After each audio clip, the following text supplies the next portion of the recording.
우리 한번 옆 사람을 축복하며 우리 인사합시다. 두려워하지 맙시다. 네, 한 번 더 우리 인사합시다. 하나님만 바라봅시다. 네, 여러분들이 두려움에 사로잡히는 순간에 뭐가 안 되냐면은 옳고 그름이 구별이 안 돼요. 네. 사람이 두려움에 딱 사로잡히면 있잖아요. 그때 제일 많이 하는 게 뭐냐? 실수예요. 뭐 대통령도 그렇고요, 뭐 정치인도 그렇겠죠, 연예인도 그렇고요. 뭔가 그 상황에 답이 없다라고 딱 생각하면 있잖아요. 그때요 사람이요 자기의 영적 상태가 딱 드러나거든요. 제가 그 마약 중독자들 만나서 이렇게 얘기해보고 사역해보니까 그들이 다 비슷하게 얘기하는 말에 루틴이 있어요. 뭐냐면은 처음에는 뭐 호기심으로 하기도 했는데 호기심으로 시작을 했지만은 결국 어느 순간에요 이 약이 나를요 완전히 장악하는 그 순간이 온대요. 그러면은 이제 출소해서 나가야 되잖아요. 옛날에는 한 5번까지 왔다 갔다 할 때는 출소가 기다려졌대요. 가면 이제 자유함이 있으니까요. 그런데 한 10년 지나서부터는 출소 날이 두렵대요. 그 약 앞에, 그 주사기 앞에 무력해지는 자기 자신이 그렇게 두렵다네요. 그러면서 그 날을요 피하고 싶어해요. 제가 왜 이 말씀을 드리냐면은 우리가요 두려움이라고 하는 게요 예고도 없이 오거든요. 또 두려움이라고 하는 거예요 순간 여러분들의 머릿속에, 마음속에, 생각 속에 탁 들어오잖아요. 이게요 쉽게 떠나가지 않습니다. 그래서 오늘 본문의 말씀 또 강단의 말씀을 통해 두려워하지 말라, 그 얘기는 두려워하지 않아도 될 이유가 여러분 안에 있기를 간절히 소원합니다. 사단이 알고 있는 게 있어요. 무엇을 하냐면은 우리가 걸어가는 이 광야 길이 힘들다는 것을 정확하게 알고 있습니다. 그런데 또 사단이 알고 있는 게 있어요. 무엇이냐? 그 길을 걸어가지만 하나님으로부터 여러분을 빼앗을 수 없다라는 것을 사단도 누구보다 더 잘 알고 있습니다. 근데 무엇을 빼앗느냐? 여러분들의 예배를 빼앗아요. 이 사단은요 여러분들의 예배를 빼앗아 간다니까. 그렇죠. 아니 하나님으로부터 여러분을 빼앗을 수는 없는데 무엇을 빼앗아가요? 여러분들이 하나님께 드릴 수 있는 최고의 것, 하나님이 여러분을 받을 수 있는 최고의 것 무엇일까요? 예배예요.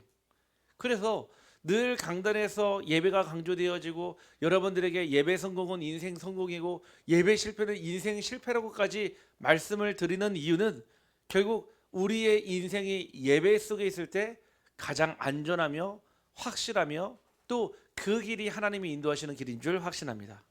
그래서 우리에게 주시는 말씀 그대로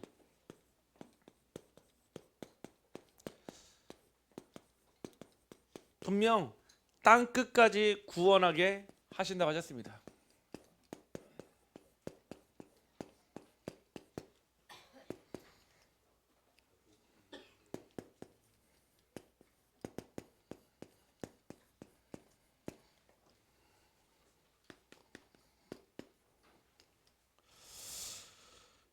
우리가 왜 두려울까요?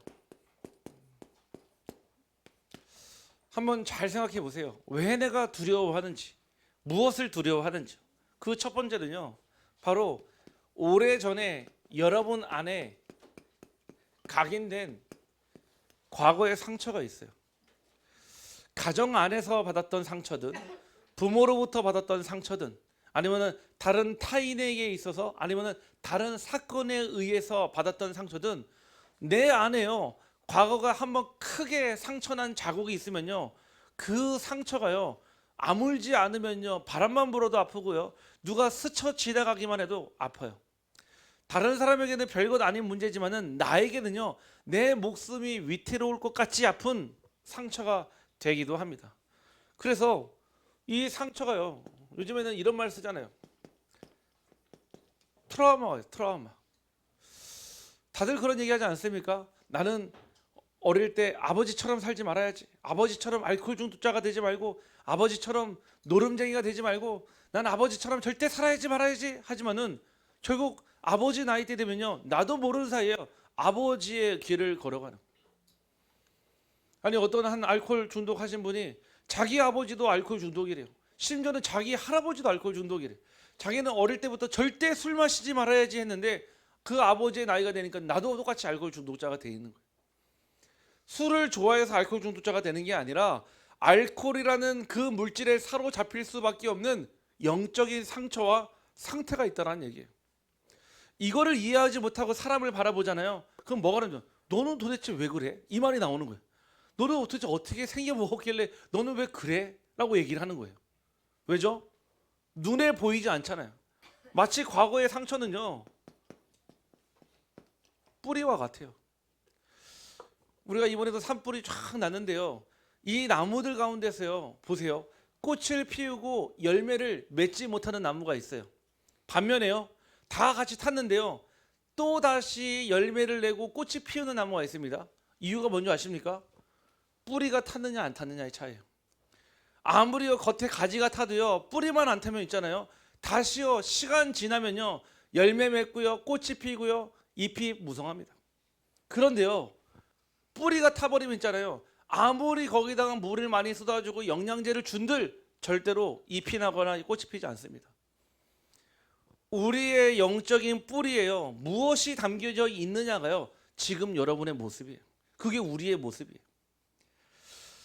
제가 색깔들을 이렇게 구별하진 않지만요, 지금도 이렇게 보면은 선뜻 손이 가지 않는 색깔이 있어요. 무슨 색깔이면 빨간색이에요, 빨간색. 다시 한 번 말씀드리면 정치와 전혀 상관이 없습니다. 오해하지 않기를 바랍니다. 제가 빨간색이 있으면 만약에 어떤 색깔이 있어도요, 절대 빨간색을 선택을 안 해요. 왜냐면은 제가 어렸을 때 어린이집 유치원 다닐 때 그날 졸업 사진을 찍는 날이었어요. 아마 지금 6살이나 7살 됐겠죠. 그래서 그때 집에서 이제 저희 어머니께서 옷을 입혀서 보냈는데 그날따라 빨간색 체크무늬 남방을 입혀서 저를 보냈어요. 이제 그때까지만 해도 그게 제게는 문제가 안 됐어요. 어린이집 가서 딱 사진을 찍는데 놀이터 앞에서 딱 포즈를 취하고 가만히 딱 서 있는데 그 앞에서 사진을 찍는 분이 뭐라고 얘기하냐면은 아우 쟤는 옷이 왜 저래? 하고 딱 이 얘기를 하신 거예요. 근데 제 어린 나이면 한 40년 전 얘기잖아요. 그 얘기가요 제게 딱 각인됐어요. 그때부터요 그 옷을요 입지 않고요. 그럼 저희 어머니도 이상하게 생각하겠죠. 늘 똑같이 옷을 입었는데 그 빨간색 옷만 절대 안 입는 거예요. 그게 초등학생 되고요, 중학생 되고요, 고등학생 되고요, 대학생 되고 지금까지 됐는데도요, 뭔가 빨간색 있으면요 잘 손이 안 가요. 왜요? 어릴 때 받았던 상처, 어릴 때 받았던 뭔가 무한함, 어릴 때 받았던 뭔가의 있잖아요, 어색함이 있잖아요. 그게요 지금도 영향을 준다는 얘기 아니겠습니까? 나도 모르는 사이에요, 과거에 들었던 말이나 행동이나 사건에 관련돼 있었던 그 상처가요 내게요 깊은 뿌리가 돼 있어요. 복음이요 이 뿌리까지 내려질 때요 이거를 뭐라 말합니까? 개인화라고 합니다.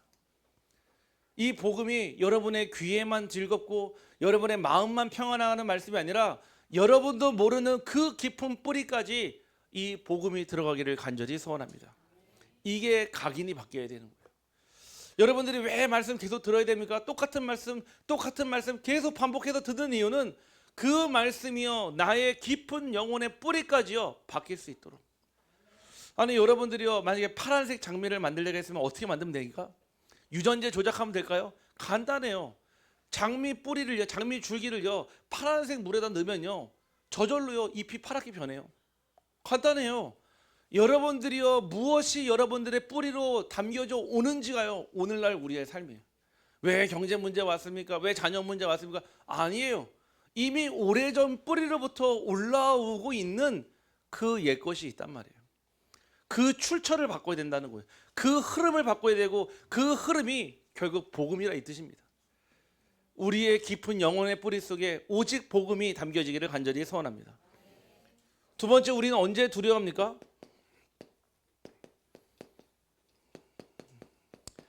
새로운 변화 앞에서 우리는 두려워합니다. 만약에 새 학기가 됐어요. 또는 초등학교에서 중학교로 가든지 또 중학교에서 고등학교를 새로 가든지요. 또 고등학교에서 대학교로 가든지 새로 무엇인가 변화가 될 때요. 우리는 뭐예요? 두려워해요. 그때 뭐가 돼요? 굉장히 긴장돼요. 사실은 변화된 건 없거든. 내 자신이 달라진 것 뿐이지. 교복만 달라졌고 학교만 달라질 뿐이지 똑같은데 나도 모르는 사이에 그 환경에 대한 변화와 적응 때문에요. 나도 모르는 사이에요. 안주하려고 하는 우리의 습성이 있거든요. 누구든지 마찬가지. 누구든지 머물고 싶어요. 이런 말 있잖아요. 뛰고 있으면 걷고 싶고요. 걷고 있으면요 서고 싶고요. 서 있으면요 앉고 싶고, 앉아 있으면 뭐 하고 있죠? 눕고 싶어요. 눕고 있으면 뭐가 싶어요? 자고 싶어요. 그게 사람이에요. 사람은 나도 모르는 사이에 어딘가 자꾸 안주하고 싶어요. 뭔가 어딘가에서 안착을 하고 싶어하는 게 사람이거든요. 근데 우리의 인생 길은요 말 그대로요 광야입니다. 광야는요 우리 인생은요 장막이라고 그러죠. 장막. 영어로 텐트. 텐트는 한 번 쳐놓고 10년, 20년, 30년 있을 수가 없어요. 텐트는요 때 되면요 옮겨야 돼요. 때가 되면요 다른 데로 또 옮겨야 돼요.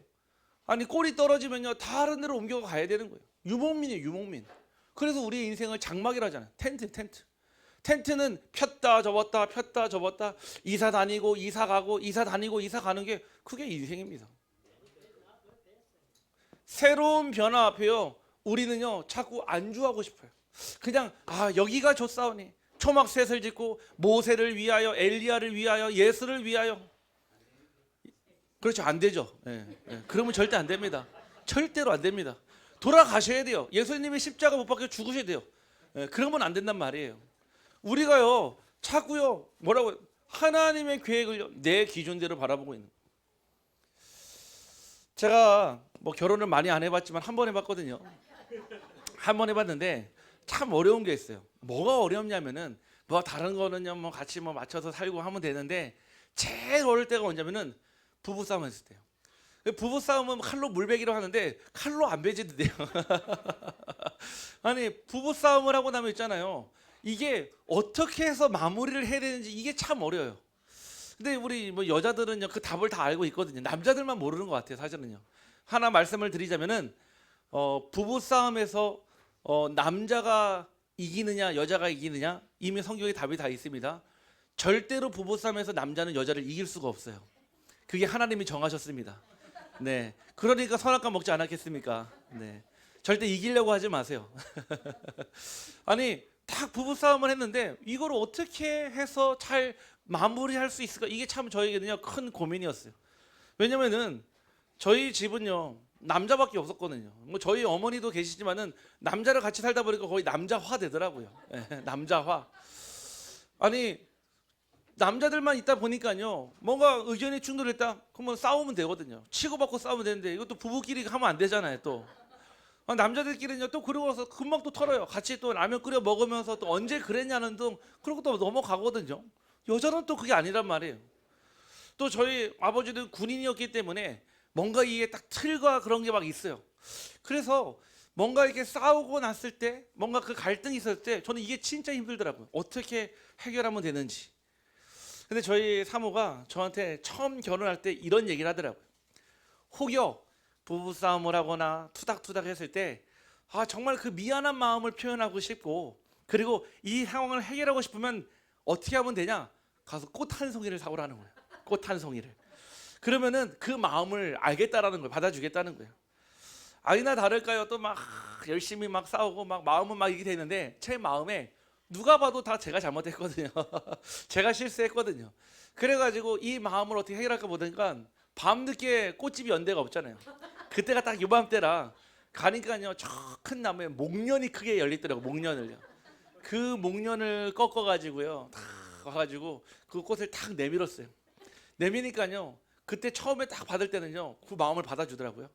맨날 목련을 갖다 주니까요 저한테 하는 말이 아니 그렇게 미안한 것을 하지 말아부터 하라 하더라고요.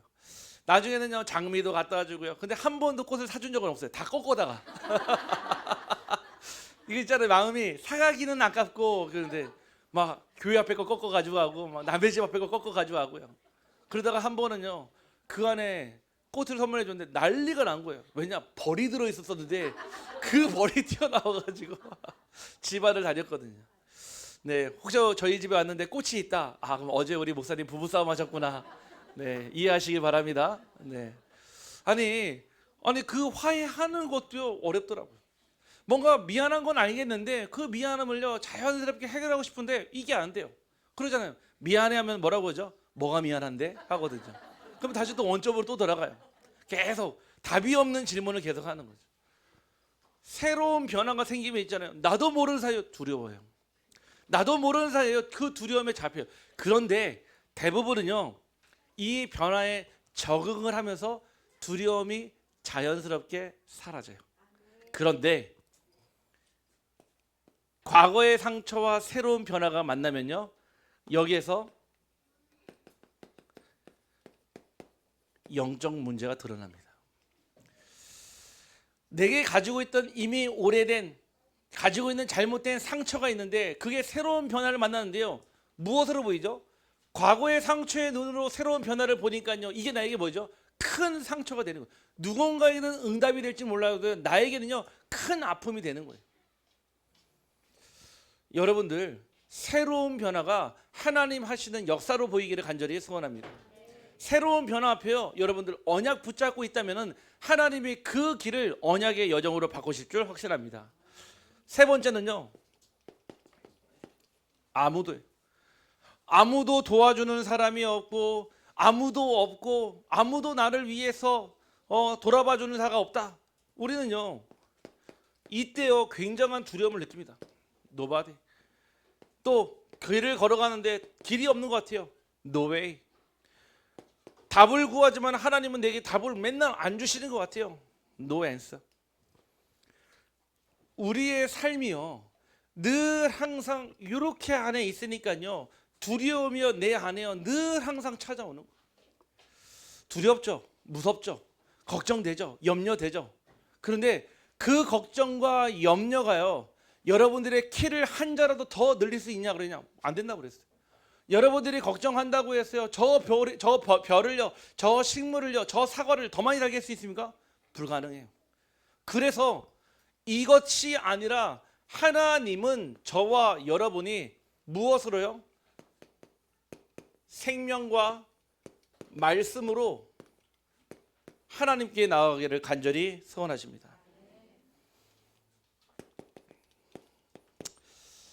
그래서 3주 동안에요, 땅 끝까지 구원하리라 이 말씀 나누는데 세 가지 할 겁니다. 첫 번째가 버릴 것, 두 번째가 바꿀 것, 세 번째가 도전할 것 할 겁니다. 오늘은요, 버릴 것이에요. 우리가요, 버리지 않으면요, 새로운 응답을 받을 수가 없어요. 새 포도주는 새 부대에 담아야 되고요, 새 틀에 새 응답을 담아야 돼요. 아니, 여러분들이요, 귀한 집을요 다 사놓고요, 이쁘게 인테리어 다 해놓고요, 거기에 50년 된 TV를 갖다 놓을 이유가 있겠습니까? 없겠죠.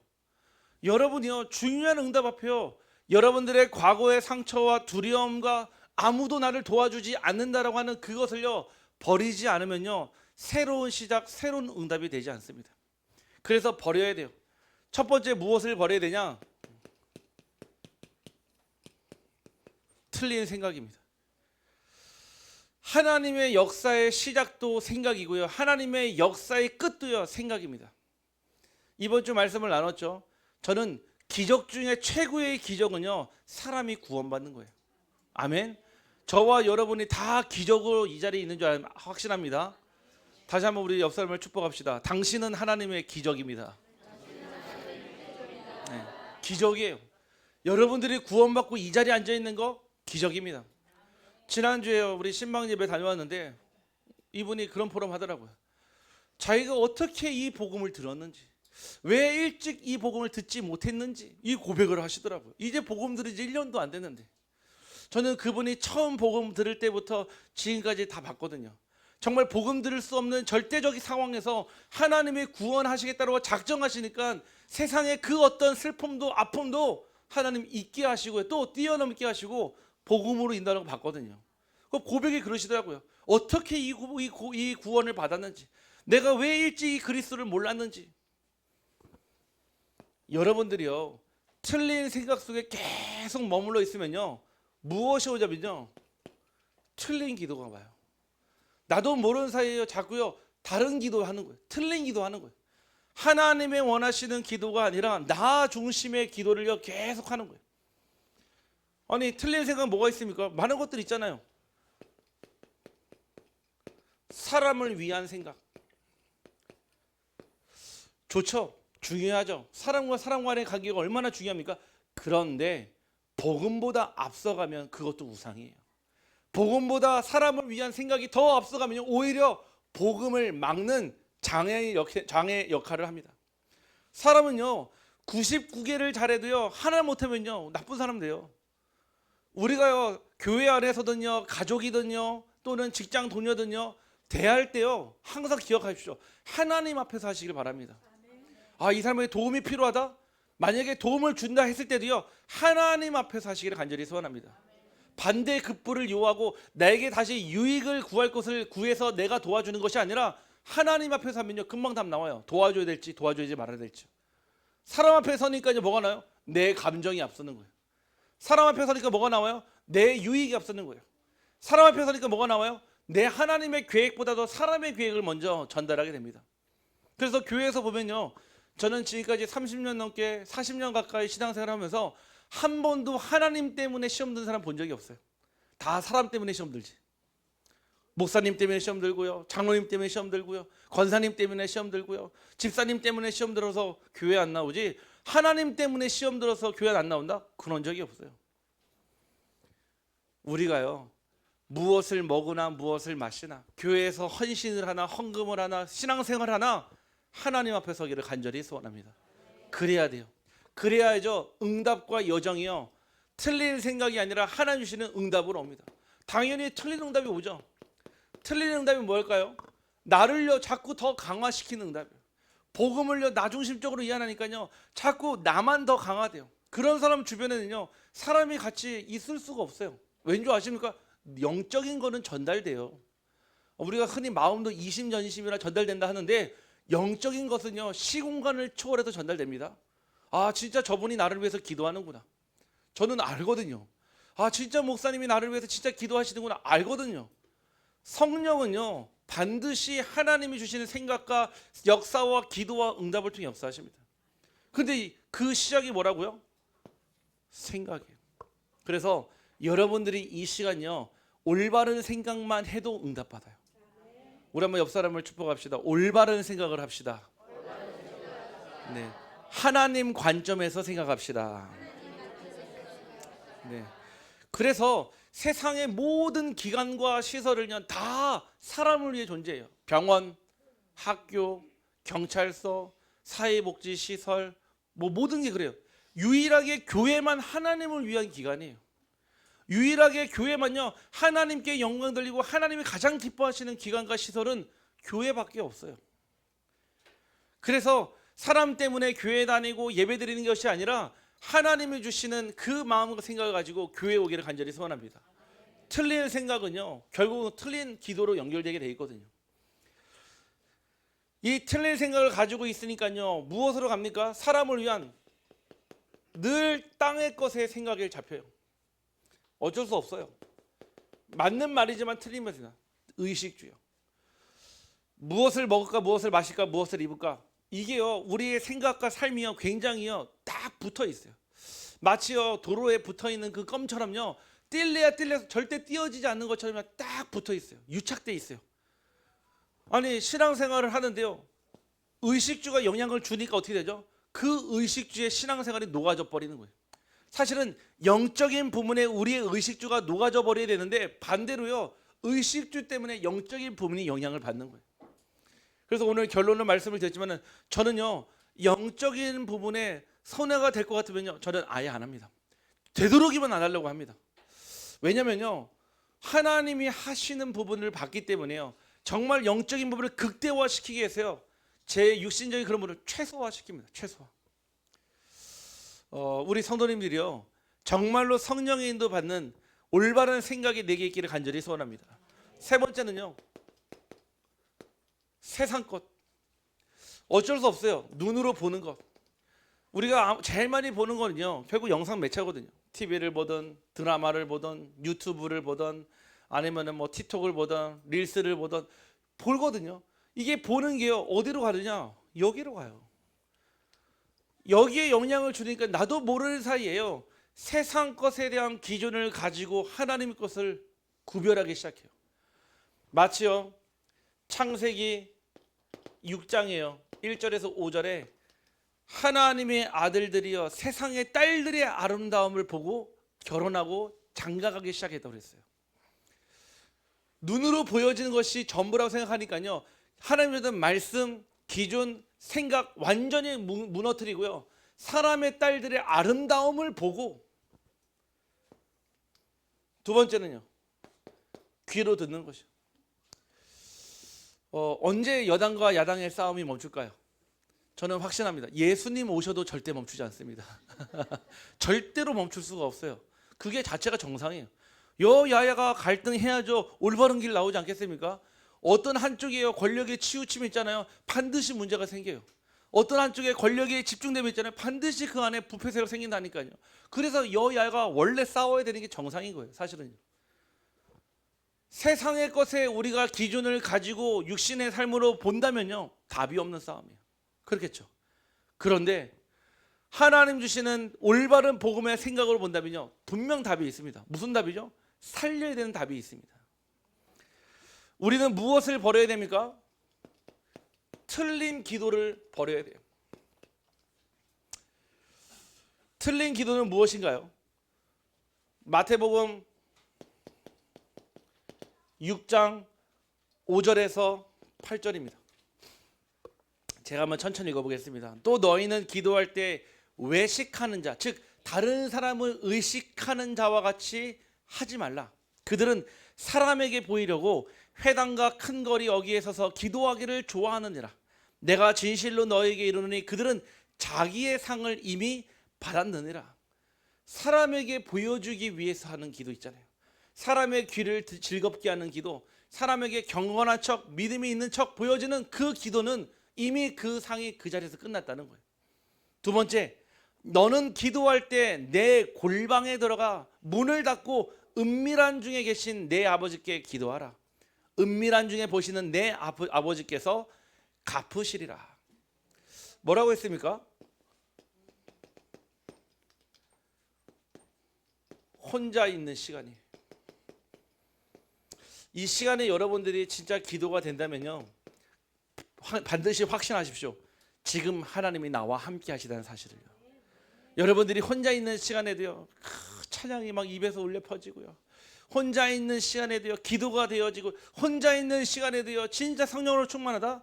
지금 여러분이 하나님의 성령으로 충만한 줄 확신합니다. 막 혼자 있는데요, 막 찐이야. 나도 모르는 사이 입에서 나온다. 네, 그것도 감사하지만요, 혼자 있는 시간에 골방에 들어가 아무도 보지 않는 그곳에, 은밀한 곳에 여러분들의 마음과 중심을 하나님께 드리기를 간절히 소원합니다. 그 시간이 있는 사람은요, 달라요. 뭐가 다른 줄 아십니까? 생각이 달라요. 겉으로 드러나는 열매도 당연히 따라오겠지만요, 생각이 다르니까요, 그 사람을 통해서 하나님이 하시는 역사와 일이 보이기 시작합니다. 세 번째는 뭐라고 했냐? 기도할 때 이방인과 같이 중언부언하지 말라고 그랬거든요. 내가 무슨 말을 기도하는지, 내가 지금 이 말을 하는 게 맞는지, 이 시간표에 고백하는 게 맞는지 몰라요. 왜 그렇죠? 말씀 정리가 되지 않아서 그렇습니다. 기도할 때는요, 반드시 하나님의 말씀에 근거한 기도가 돼야 돼요. 아니 오늘요, 우리 1부 우리 또 장로님 기도하시고요, 또 우리 2부에 우리 또 권사님 기도하시고요, 쭉 듣는데요, 뭐가 보이냐면요, 말씀의 흐름이 쭉 보여요. 주일 메시지부터 수요 예배, 또 금요 기도회, 또 가정 예배, 현장 다락방, 또 주일 예배, 뭐가 보이냐? 기도의 선이 보이는 거예요. 제가요, 그냥 아무 말씀이라요, 밥 먹다가 그냥 짓는 게 아니라, 여러분 성도님들이 현장을요 두루 다니면서요, 기도하며 마음에 담고 하나님 주신 말씀을 상고하고 묵상하다가 가장 적절하게 가장 필요한 말씀을 주시는 줄 확신합니다. 그 말씀의 흐름 속에 여러분들이 계셔야 되는 거예요. 아, 그냥 목사님이 성경 지식을 많이 알고 공부해서 주는 지식의 말씀이 아니라는 거예요. 여러분들의 현장을 발로 밟으며 기도하며 눈에 담으며 그 현장에 맞는 말씀을 간구하다가 하나님이 주십니다. 그 말씀을 전달하는 거예요. 저도요 그 흐름 속에 있고요. 얼마나 그래도 감사한지요. 중언부언 기도하는 게 아니라 말씀의 흐름 속에 기도의 맥을 잡고요, 기도의 맥 가운데 우리 교회 시간표가 보이지 않습니까? 우리 사랑하는 모든 성도님들이 말씀의 흐름 속에 있기를 간절히 소원합니다. 나도 모르는 사이에 틀린 기도하고 있잖아요. 육신적인 기도, 세상적인 기도, 뭔가 뜬구름 잡는 것 같은 기도. 그래서 정확하게 기도하십시오. 확실하게 기도하시고요. 언약의 기도를 하시기를 간절히 소원합니다. 세 번째, 무엇을 버려야 합니까? 같은 자리, 틀린 응답을 버려야 합니다. 제가 기도하면서요, 이 말씀이 딱 생각나더라고요. 분명히 예배드리는 같은 자리에 다 있었어요. 같은 자리에 다 있었는데요, 누구는요 하나님의 생각과 뜻대로 계획대로 응답받는 사람이 있고요, 전혀 다른 응답받는 사람이 있어요. 전혀 틀린 응답받는 사람이 있어요. 제가 그거를 곰곰이 보니까요, 이 말씀이 딱 생각나더라고요. 그게 뭐냐면은 누가복음 23장입니다. 38절에서요 43절이에요. 한번 집에 가서 잘 묵상해 보세요. 뭐라고 써있냐? 그의 위에 이는 유대인의 왕이라 쓴 패가 있더라. 달린 행악자 중 하나는 비방하여 이르되 내가 그리스도가 아니냐, 너와 우리를 구원하라 하되. 무슨 말이냐면요, 예수님이요 골고다 언덕에 딱 십자가가 섰는데 혼자 서 있는 게 아니라 행악자 둘이요 같이 섰어요. 둘이 섰는데 한 명은요 뭐라고 합니까? 예수님을 비방하면서 뭐라고 하죠? 네가 그리스도가 아니냐, 너가 우리를 한번 구원해봐라 하는 사람이 있어요. 반면에 어떤 분은요, 우리는 우리가 행한 일에 대한 보응을 받는 것이니 이에 당연하거니와 이 사람은 행한 것이 옳지 않은 것이니 이 사람은 죄가 없는 이라 했거든요. 그러면서 하는 말이 당신의 나라에 임하실 때 나를 기억하소서. 같은 자리에 있었었는데요, 전혀 다른 응답 받았어요. 그 행악자는요 지금도 지옥에서 후회하고 또 후회하고 또 후회하고 있지만, 그 한 행악자는요 예수님의 품 안에, 아브라함의 품 안에 이 천국을 누리는 줄 확신합니다. 같은 자리지만요 틀린 응답이에요. 무엇이에요? 틀린 생각이에요. 여러분들이 어떤 생각을 가지고 있느냐가요, 같은 자리에 앉아 있지만요 틀린 응답을 받느냐 올바른 응답 받느냐 기준이 되기도 합니다. 분명 예수 그리스도께서 여러분들의 과거와 현재 미래 모든 문제를 해결하시고 여러분을 증인으로 이 자리를 부르시는 줄 확신합니다. 내 생각이 있다면요 내려놓으세요. 내가 살았던 경험과 나를 쌓아있던 나의 자아가 있다면 사람 앞에는 안 내려놔도 돼요. 그리스도 앞에는 내려놓기를 간절히 소원합니다. 사람 앞에 내려놔도 유익은 있는데 그리스도 앞에 내려놓을 때요, 그때부터 진짜 시작이 되어집니다.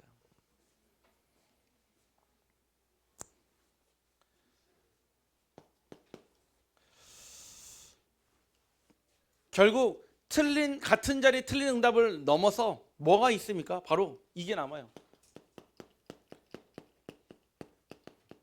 틀린 작품이 남습니다. 분명 틀린 생각으로 시작했지만 결국 결론은요 틀린 작품이 남아요. 이 틀린 작품이 남으니까요 무엇이 되죠?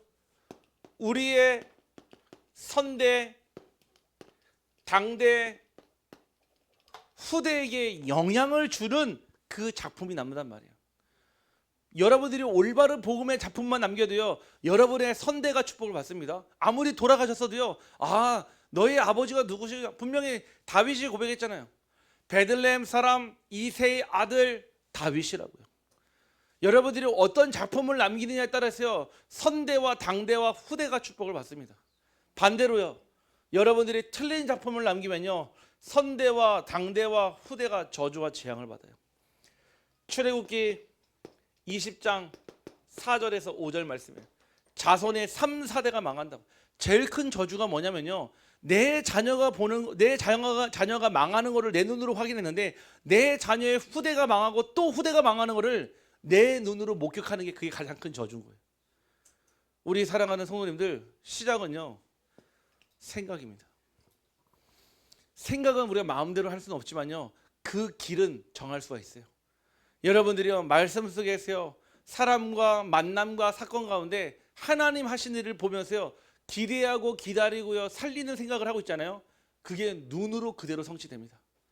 저에게는 진짜 확신이 있어요. 무슨 확신이 있냐? 저는 그런 능력은 없는데 오직 그리스도 이름이면 누구든 다 살린다라는 확신이 있어요. 저는 어떤 확신이 있냐면은 그리스도 이름이 선포되는 모든 곳에는 하나님의 나라가 임한다라는 확신이 있습니다. 저는 그거 가지고 가요. 현장에. 지난번 의성에서요, 어떤 할머니 할아버지 복음 전했거든요. 우리 어떤 청년이 기도하면서요, 기도하고 가서 복음 전했는데 굉장히 마음문이 딱 닫혀 있는 거예요. 어쩔 수 없죠. 80평생을요 닫힌 생각, 닫힌 마음을 가지고 살았으니까요. 복음을 전해도 알지 못하는데 그때의 시간표가 누구냐? 그 할머니. 그 할머니가 이 복음이 딱 들려지고요, 믿어지고요, 깨달아지니까요, 진짜 이 예배에 대한 가치가 생겨나지 않겠습니까? 매주마다 우리 그 청년이 가서 예배 막 계속 드리는데요, 어제는요 그 할머니가 기도를 했대요. 기도를 하면서요, 또 감사하게도요 그 이제 물질을 전달해 준 거예요. 물질을요. 그 청년이요, 아, 하나님께서 이것 전도자가 있는 교회, 또 전도자 있는 현장에 하나님 헌금하러 주셨구나. 그리고 우리 교회도 아닌데요, 우리 교회로 헌금해 버렸어요. 하나님이요, 진짜 그리스도의 이름 앞에 그 어떤 것도, 그 어떤 새나 만물도 복종하는 줄 확신합니다. 그 이름이에요. 우리가요 버려야 될 것이 있습니다. 무엇이냐면요, 틀린 복음이에요. 분명 마태복음 16장 14절 말씀에 그랬거든요. 이르되 더러는 세례 요한, 더러는 엘리야, 어떤 이는 예레미야나 선지자 중에 하나라고 그랬거든요. 다 알다시피요, 사람은요 어쩔 수 없어요. 이 당시만 하더라도요, 아니, 예수님 같은 사람은 본 적이 없으니까요, 자기가 알고 있는 유명한 사람들 가운데서 이름을 얘기할 수밖에 없어요. 세례 요한, 말 그대로요 회개운동의 주역이었어요. 강한 카리스마를 가지고요, 심지어는요 그 당대의 사람들이요, 야, 저 사람이 죽음을 이기고 부활하는 사람 아니냐 그랬거든요. 14장 2절에요 그 신하들에게 이르되 세례 요한이라 그가 죽은 자 가운데서 살아났으니 그러므로 이런 능력이 그 속에서 역사하는도다. 그 당대에 있는 사람들이 착각할 정도로요, 야, 저 사람이 진짜 죽은 자 가운데서 살아났다. 하지만 예수님은 아니었습니다. 두 번째 누구죠? 엘리야요. 엘리야는요 죽음을 보지 않고요 불말과 불병거를 타고 천국에 간 사람이에요. 거의 죽음과 관련이 있어요. 갈멜살 전투에서요 아세라 바알 선지자 850명을 완전히 무찌르고요, 그 모든 신들이요, 모든 왕들이 하는 말이 네가 믿는 신이 진짜 참신 여호와 신이구나 인정했거든요. 그러니까요 예수님을 엘리야에다가 딱 비유한 거예요. 엘리야도 그리스도가 아닙니다. 예레미야요. 이 예레미야는 누굽니까? 율법과 선지자의 그 정신을 가지고요 눈물로 기도했던, 그 나라의 회복을 놓고 기도했던, 예수님과 같은 그런 말씀을 전달했던 그 선지자인데, 그들도요 그리스도가 아니에요. 선지자 중에 하나라고 그랬거든요. 세례 요한도 엘리야도 예레미야도 선지자도요 다 하나님을 믿고 구원을 받을 대상이고, 그렇게 믿고 구원받은 사람들이에요. 예수 그리스도가 아니었단 말이에요. 우리가요 복음을 같이 듣지만은 자꾸 나의 색깔대로, 나의 기질대로, 내가 주는 성향대로, 내가 원하는 대로 복음의 그림을 딱 만들 때가 많거든요. 그 복음 버리기를 간절히 소원합니다.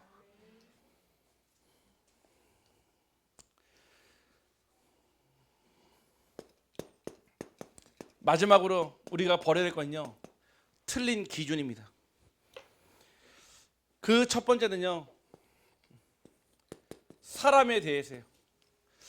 우리가 사람을 딱 볼 때요 뭐가 있어야 되냐, 여러분만의 가지고 있는 기준이 있잖아요. 아, 저 사람은 나랑 대화가 잘 통해. 아, 저 사람은 나랑 뭔가 결이 잘 맞아. 아, 저 사람하고 나하고는 뭔가 좀 잘 맞는 것 같아, 안 맞는 것 같아. 기준이 뭐죠? 나예요.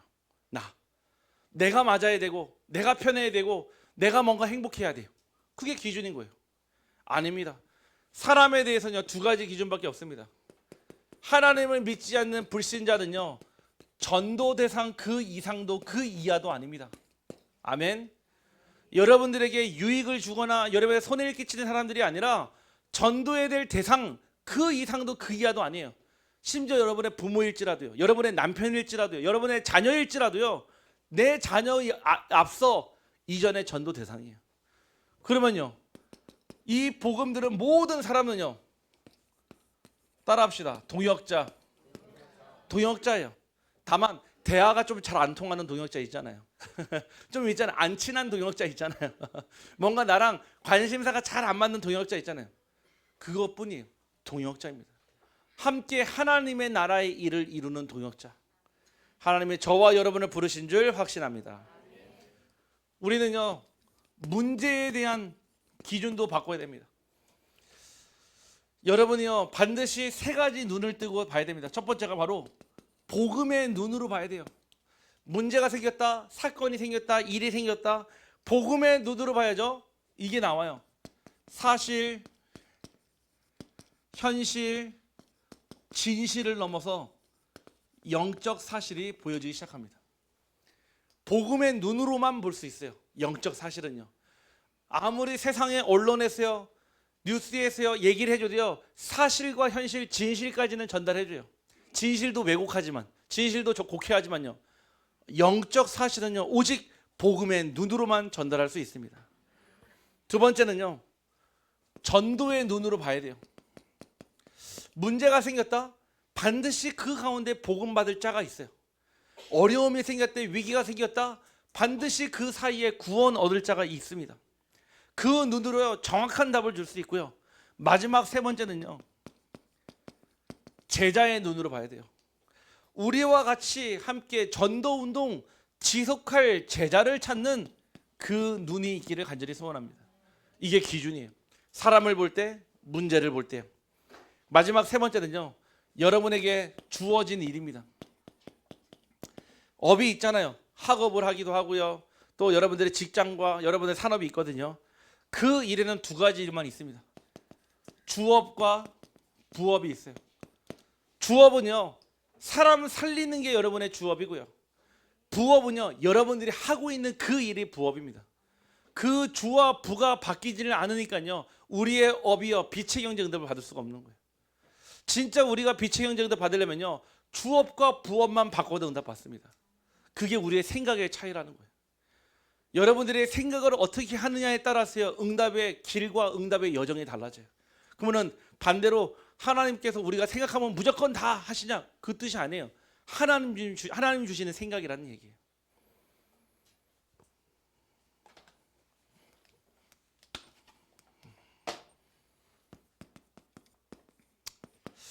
자, 우리의 틀린 것을 버리려면요, 세 가지를 하시면 되겠습니다. 첫 번째가요, 동기를 바꿔야 합니다. 여러분들이 기도하는 동기, 예배드리는 동기, 전도하는 동기, 밥을 먹는 동기, 여러분들이 살아 숨쉬는 동기가 있단 말이에요. 우리의 동기가 먼저 그의 나라와 그의 의가 될 때요, 하나님은 그 모든 것을 여러분들에게 더하실 줄 확신합니다. 이거를 체험해야 돼요. 이 영적인 경험, 이 영적인 체험이 필요합니다. 그래야죠 10년이든 20년이든 30년이든 교회 다니지 않겠습니까? 그래야죠 하나님 섬기지 않겠습니까? 맨날 열심히 기도하는데 예배드리는데 내 삶에 전혀 변화가 안 일어난다. 생각이 안 바뀌어서 그래요. 기도가 안 바뀌어서 그래요. 우리가 다른 복음, 대충 복음, 섞인 복음, 내가 복음, 오직 복음 안 붙잡아서 그렇습니다. 두 번째는요, 말과 행동보다도 말씀을 먼저 앞세우기를 간절히 소원합니다. 우리는 쉽게 말해요. 아까 말씀드렸잖아요. 교회에서 왜 시험 들으냐? 결국 사람 때문이에요. 더 정확하게는 사람의 말 때문이에요. 근데 그 말은요, 여기서 나왔잖아요. 그러면 이 생각만 해봐도 굳이 시험 들 이유가 없거든요. 틀린 생각에서 나온 말을 굳이 마음에 담아둘 필요가 뭐 있습니까? 흘려보내면 되거든요. 우리가 말과 행동보다도요, 먼저 말씀을 앞세워야 돼요. 그 말씀이 앞장서 나갈 때 여러분들의 말과 행동도 따라가는 줄 확신합니다. 마지막 세 번째는요, 그래서 두려워하지 말라는 거예요. 저는 기대가 되어집니다. 하나님 우리 교회를 통해, 또 부족하지만 저를 통해, 우리 교회 중직자, 우리 교회 모든 성도님, 우리 교회 모든 렘넌트를 통해 하실 일이 진짜 기대가 되어져요. 근데 사단은 이 광야의 길을 알기 때문에 여러분을 하나님으로부터 빼앗아 올 수는 없지만 여러분들의 예배를 뺏어 올 거예요. 여러분들의 기도를 뺏을 거고요, 여러분들의 전도를 뺏을 겁니다. 그 일에 속지 말라는 거예요. 여러분들은 이미 성공이 보장되어 있어요. 이미 천국이 여러분의 것이고 하나님이 여러분과 함께 한다고 오늘 약속하셨습니다. 이번 주 한 주간 여러분들이 삶을 살아갈 때 혹 일어나는 만남과 사건의 일에 생각이 조금씩 변한다면은 하나님의 성령이 임재하신 줄 확신합니다. 기도합니다. 하나님 감사합니다. 오늘 하나님 하셔야 될 그 일 가운데서 땅 끝까지 구원하게 하신다 했으니 버릴 것, 바꿀 것, 도전할 것을 찾아 누리게 하여 주옵소서. 오늘 분명 우리가 버릴 것을 알았사오니 우리의 틀린 생각, 틀린 기도, 틀린 복음 내려놓게 하시고 오직 복음으로 정말로 같은 자리에 있었지만은 틀린 응답이 아닌 하나님의 성령 인도 받는 응답 되게 하여 주옵소서. 하나님 이 말씀이 살아 역사하시며 우리의 현장의 업과 주업과 부업이 바뀌는 역사와 사람을 볼 때 생명을 살리는 또 전도의 관점으로 볼 수 있는 눈을 열어 주옵소서. 예수 그리스도 이름으로 기도하옵나이다.